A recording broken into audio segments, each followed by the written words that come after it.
we're seeing something globally we've never seen before. And it is the best single indicator of a recession.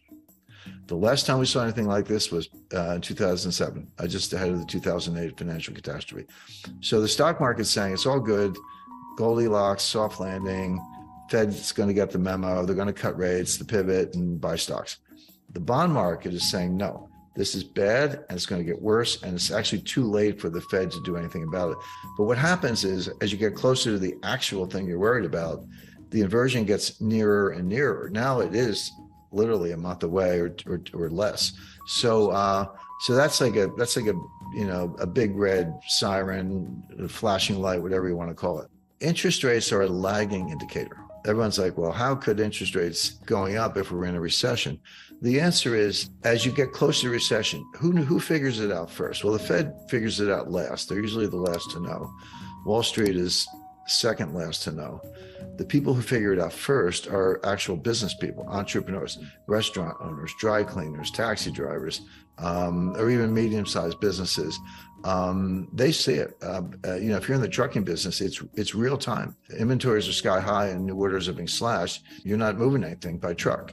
A lot of business people are living in the real world in real time. They know what's happening now, and the stock market tends to figure it out later. But as far as banking and credit is concerned, what happens is, if you're a business person and you see business heading down, fewer customers, whatever, you go out and borrow all you can. You're like, hey, there's a really bad recession coming. If I got lines of credit, I'm going to use them up now. I don't want my bank changing the terms. I don't want material adverse average change clauses kicking in. Instead, I'm going to borrow everything I can.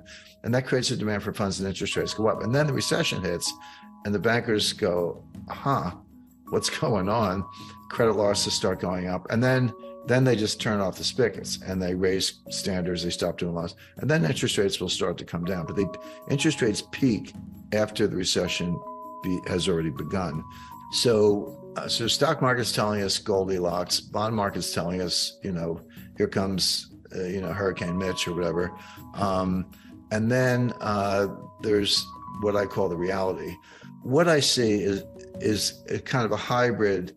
The Fed's doing what they're doing, right or wrong. Okay, they're doing what they're doing. The market has their own interpretation. I agree with the market, certainly the bond market, that the Fed has probably over-tightened. They're going to keep going for the reasons I explained. That means they're going to make it worse. They're going to make the recession even worse. And they may pivot to say that there could be a rate cut. It won't be in April, but rate cut in August, maybe. I wouldn't rule that out, but for a really bad reason. In other words, if the Fed cuts rates, which they may, the pivot may be real. It's not because they engineered a soft landing and Goldilocks and everything. Oh, it's just right. It's because they screwed up as usual, as they've been doing since 1913. They over-tightened.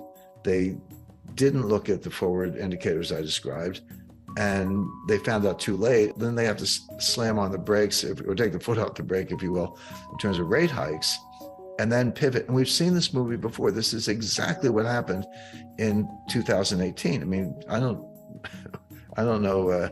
Attention spans seem to be short these days, but it wasn't that long ago. Go back and look at a chart, any stock index chart from October 1st, 2018 to December 24th, 2018, less than 3 months. The stock market dropped 20%. I mean, it's like 19.9 or something on the Dow, so maybe not technically a bear market, but yeah, what's the difference? It dropped 20%, culminating in the Christmas Eve massacre, December 24th, 2018, when it dropped. I think NASDAQ dropped like 3% in one day. Now, here's the point. The Fed was tightening into that collapse. The Fed tightened on December 16th, 2018, only like 8 days before the Christmas Eve massacre, and after most of the 20% collapse had already happened. They tightened one last time. So what it shows you is that when the Fed's on a mission, they actually don't care about the stock market, this whole, Bernanke put and Greenspan put and all that. That's not how it works. They don't care that much about the stock market level. Here's what they do care about. They care about disorderly markets. And that's the key word. It's not, if stocks are going down, but it's, kind of little, 0.5% a day, 1% a day, trending down, lower highs, lower lows, trending down. The Fed doesn't care about that. They're not going to bail out the stock market. They do care if it's disorderly. When was it disorderly? Well, March 2020, at the worst part of the pandemic.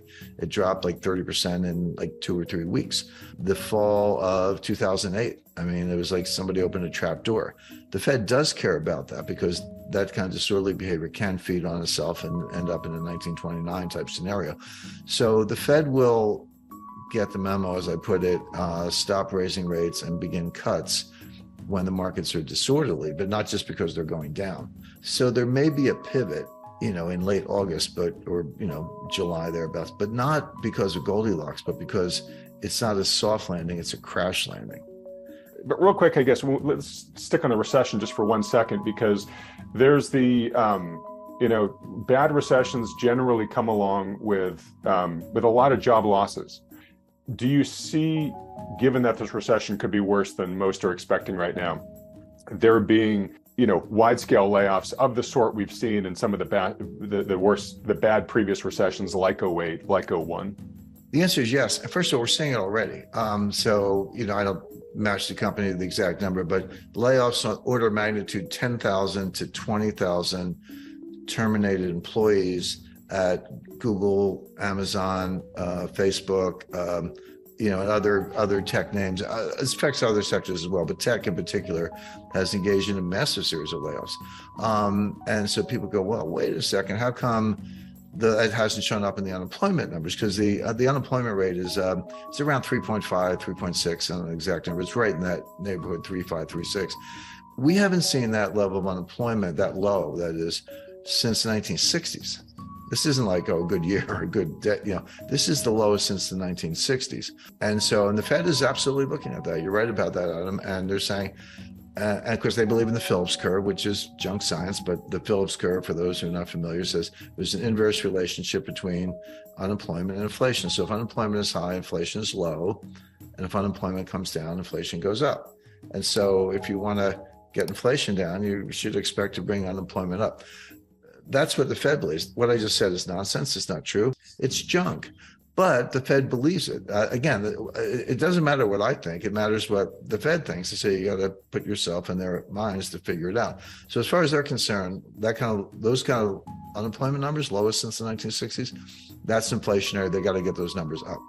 Now, here's what the Fed is missing, or maybe everybody's missing.